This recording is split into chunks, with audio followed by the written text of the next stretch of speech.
Las lesiones del aparato musculoesquelético no amenazan la vida, pero son potencialmente peligrosas debido al daño permanente o a la incapacidad que éstas pueden producir. Dentro de las patologías más comunes están las fracturas, esguinces, luxaciones y desgarros musculares. Los primeros auxilios están destinados a frenar el daño. Lo que debemos hacer, independiente de la lesión, es aplicar frío local sobre la estructura dañada, luego inmovilizarla y finalmente elevar la estructura si es posible. La fractura constituye una discontinuidad del hueso.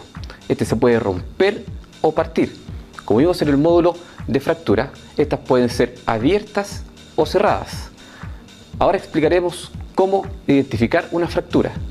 Las fracturas producen un dolor de moderado a severo, dependiendo del daño y el umbral de la persona. Además nos encontramos con impotencia funcional, dificultad o dolor a la movilización. Podemos observar también deformación, pérdida de los ejes o simetría. Habitualmente nos encontramos con hinchazón e inflamación, que está acompañado de coloración azulada o enrojecida de la piel. Y por último puede haber chasquido por el roce de los huesos, que también se denomina crépito óseo.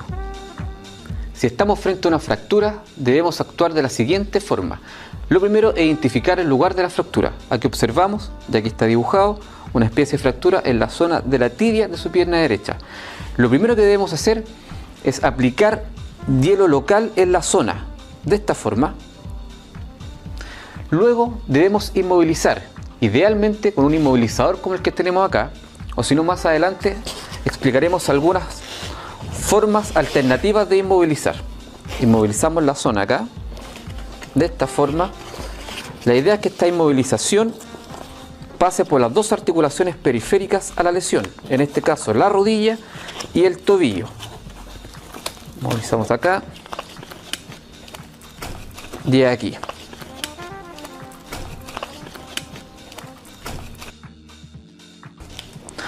Una vez que tenemos inmovilizado al paciente, puede ser trasladado. Ahora, si tenemos una hemorragia, debemos recurrir a los procedimientos que explicamos en los módulos anteriores, que es con una tela limpia o idealmente una gasa, hacer una compresión sobre la lesión. Una vez que el paciente está inmovilizado y está tranquilo, estamos en óptimas condiciones para trasladar a algún servicio de urgencia. Las luxaciones ocurren cuando el hueso se ha desplazado de su articulación, desgarrando los ligamentos que los mantienen en su sitio. Las articulaciones más afectadas por las luxaciones son mandíbula, hombro, codo y rodillas. Para saber si estamos frente a una luxación, debemos fijarnos en lo siguiente. En las luxaciones, el dolor tiene un comienzo intenso, una sensación de desgarro profundo, que luego puede ir disminuyendo en intensidad, pero vuelve con el movimiento. En ocasiones puede producir hasta síntomas de desmayo. Además, tenemos impotencia funcional, que generalmente produce una imposibilidad de movilizar la extremidad. También nos encontramos con deformidades por aumento de volumen, más característicos en articulaciones como el codo, y pérdidas en los ejes de hombro y cadera. ¿Qué hacer en caso de enfrentarnos a una luxación articular? Lo primero que debemos hacer es identificar la zona de la luxación. Aquí tenemos una luxación de codo. Debemos luego aplicar hielo local sobre la zona.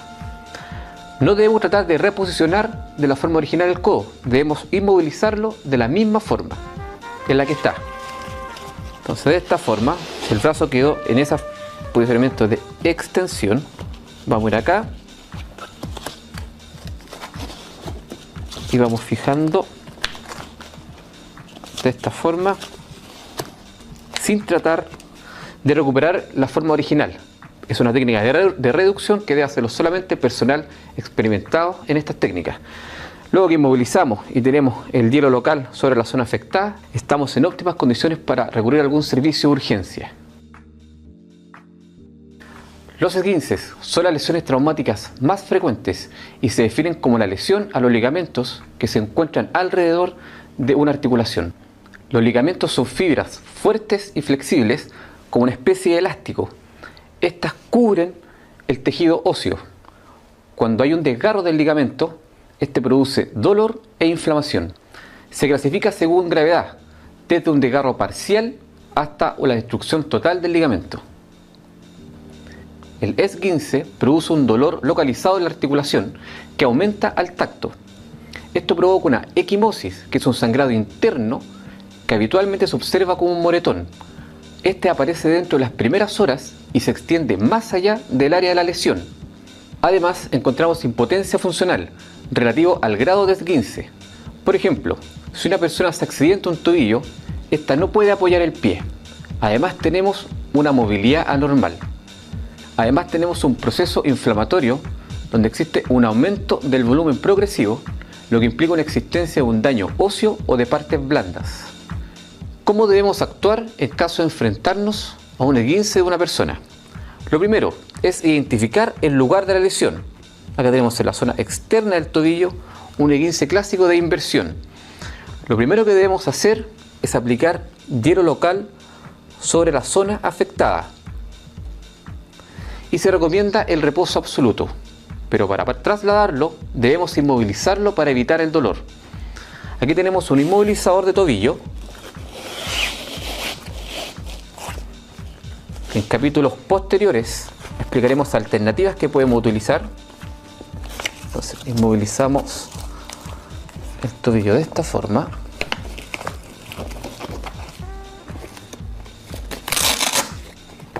Acá. Inmovilizando acá arriba. Es importante inmovilizar la articulación para evitar más dolor. Una vez que tenemos inmovilizado y con el hielo local sobre la estructura afectada, para disminuir la inflamación también podemos elevar la extremidad de esta forma o poniendo algún elemento que sujete esta posición, y así esperar que llegue algún servicio de urgencia o realizar nosotros mismos el traslado. El desgarro se produce por un estiramiento excesivo o una separación de las fibras musculares. En muchos trabajos existen actividades recreativas o deportivas en donde se pueden producir este tipo de lesiones. ¿Cómo debemos actuar cuando nos enfrentamos a una persona que sufrió un desgarro muscular? Lo primero que debemos hacer es identificar el lugar de la lesión. Como observamos acá, este desgarro es un desgarro de isquiotibial o de la zona posterior del muslo. La primera recomendación es el reposo absoluto de la zona lesionada, ¿ya? ¿Cómo podemos nosotros facilitar esto? Es aplicando hielo local en la zona para evitar el proceso inflamatorio, ¿ya? Nunca elongar el músculo ni masajearlo cuando haya sido muy reciente el desgarro. Además, podemos hacer un vendaje compresivo sobre el hielo para mantener de mejor forma la zona. Entonces vamos acá, vamos comprimiendo el hielo hacia la lesión con este vendaje. Eso es. Cubrimos todo el hielo. Y una vez terminado, lo fijamos. Entonces estamos haciendo doble efecto, hielo local y compresión para evitar un proceso inflamatorio importante en el desgarro. Ya con estas medidas estamos en óptimas condiciones para ir a algún servicio de urgencia. Es importante tener en consideración estos consejos, ya que la curación espontánea puede durar hasta 16 semanas.